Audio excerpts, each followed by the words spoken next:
Lalaban ko na nga yung mga yan mga mi at kailangan natin na laundry mesh kasi para hindi siya masira kagad. Yan, tatanggalan muna natin ang label. Atin pa may label. Para syempre smooth. Para masuot na. Laban-laban na din.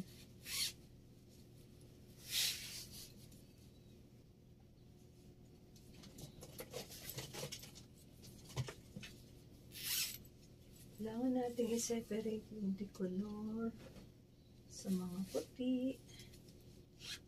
Yan. Para hindi tayo magsisi sa huli. Ito yung bago kong cords.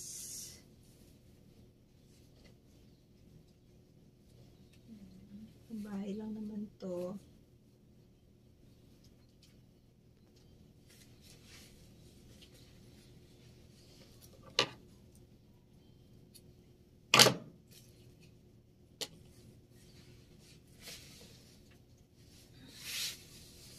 Ito yung mga nabili ko from Lovito.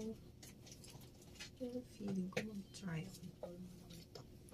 Hindi tayo bago ko sila.